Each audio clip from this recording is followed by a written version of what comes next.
बिस्मिल्लाहिर्रहमानिर्रहीम। अस्सलामु अलैकुम डियर स्टूडेंट्स, मैं बशीर अहमद मुबशिर, आपका मैथमेटिक्स टीचर। आज हम मैथमेटिक्स 10th क्लास की बुक में से जो यूनिट नंबर 1 है उसकी रिव्यू एक्सरसाइज का जो क्वेश्चन नंबर 2 का 6th पार्ट है इसको सॉल्व करेंगे। तो ये क्वेश्चन कुछ इस तरीके से लिखा है कि आपने सॉल्व करना है किस चीज़ को। इस जगह एक दफ़ा मैं दोबारा लिख देता हूँ। आपने सॉल्व करना है स्क्वायर रूट, और इसके अंदर क्या लिखा हुआ है 3x + 18, और ये किसके बराबर है जी, x के बराबर है। इस चीज़ को सॉल्व करना है, यानी कि यहाँ से आपने x की जो वैल्यू है वो फाइंड करनी है। तो सबसे पहले हमें क्या करना पड़ेगा, ये स्क्वायर रूट को ख़त्म करना पड़ेगा। तो स्क्वायर रूट को ख़त्म करने के लिए हमें दोनों तरफ स्क्वायर लेना पड़ेगा। तो हम लिख देंगे taking square on both side, taking square on both side, दोनों तरफ स्क्वायर लेने से।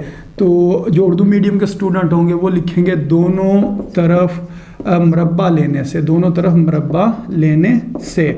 तो अब ये चीज़ एक दफ़ा आप दोबारा लिखें, 3x + 18 ये किसके बराबर है, x के। तो इधर भी आप स्क्वायर लिख लें और इधर भी स्क्वायर लिख लें। जो पावर 2 होती है इसको स्क्वायर भी कहते हैं और मरबा भी कहते हैं।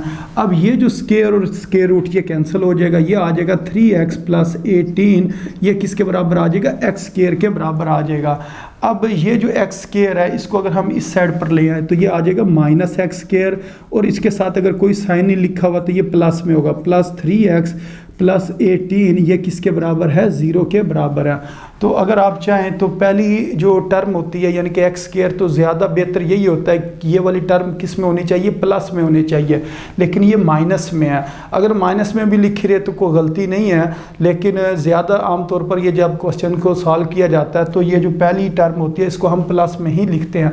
तो इसका अगर हम ये माइनस ख़त्म करके प्लस बनाना चाहें तो फिर हमें क्या करना पड़ेगा, -1 से दोनों तरफ मल्टीप्लाई करना पड़ेगा।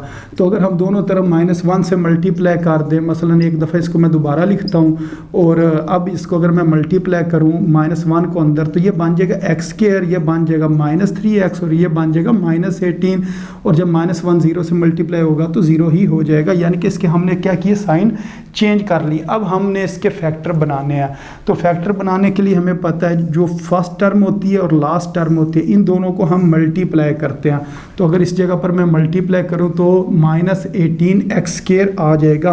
अब आपने करना क्या होता है, ये जो 18 है इसके आपने फैक्टर बनाने हैं, यानी कि देखना है कि 18 किस किस टेबल पर आता है, और ये -3x जो दरमियान में लिखे इसको इधर लिख लें।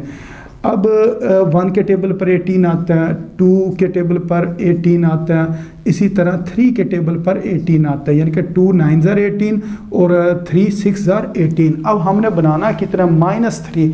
तो इसको अगर हम देखें 1 और 18 को, यहाँ तो 19 बनेगा इन दोनों से, या 17 बनेगा। हमने तो बनाना है -3, ये गलत है।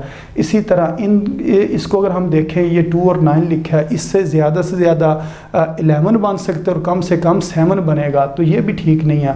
लेकिन ये जो है इससे 9 बनता है और 3 भी बन जाता है, तो इसका मतलब ये वाला जो फैक्टर है ये ठीक है।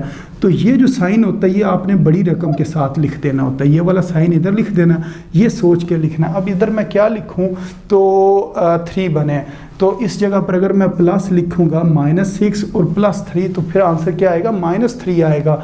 और अगर इधर माइनस लिख दिया तो ये तो -9 बन जाएगा, जो कि गलत है। तो इस जगह पर हम लिखेंगे +3। अब इसके साथ क्या लिखा हुआ है, x, तो इधर भी x लिखेंगे, इधर भी x लिखेंगे।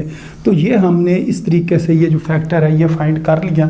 अब इधर हम लिखते हैं x² के नीचे x², -3x की जगह हमने लिखना है +3x और -6x और -18, ये वाला इसी तरह लिख दिए, बराबर किसके है जी, 0 के बराबर है। तो अभी हम कॉमन लेते हैं, उससे पहले ये जो 6x को इसी तरह लिखा रहने देते हैं, और ये जो लिखा हुआ ना 18 इसको हम लिख देखते हैं 6 × 3, इसको इस तरह हम लिख लेते हैं। अब हमने कॉमन लेना, पहली 2 टर्म में से अगर हम कॉमन लें तो x कॉमन लिया जाएगा, तो इधर आ जाएगा x + 3, ये x² है, एक x बाहर आ गया, एक x इधर बच गया, 3x में से x बाहर आ गया और 3 इस जगह पर आ गया। अब इधर से हमने -6 कॉमन ले लेना। अगर हम -6 कॉमन लें तो -6 बाहर आ गया, इस जगह पर क्या बचेगा, x बचेगा। ये वाला जब माइनस बाहर आ जाएगा तो इस जगह पर प्लस आ जाएगा। वैसे भी आपने याद रखना है ब्रैकेट के बाहर अगर हम माइनस कॉमन लें तो अंदर वाला साइन चेंज हो जाता है। अब 6 बाहर आ जाएगा, इधर क्या आ जाएगा 3, ये किसके बराबर है 0 के बराबर। इसके बाद हमने ये जो x+3 है इसको एक दफ़ा दोबारा कॉमन ले लेना। अगर इसको हम कॉमन लें तो पीछे हमारे पास क्या बचेगा, ये x+3 बाहर आ गया, इस जगह पर x बच गया और ये वाला -6 इस जगह पर आ जाएगा और जो x+3 है इसने बाहर आ जाना।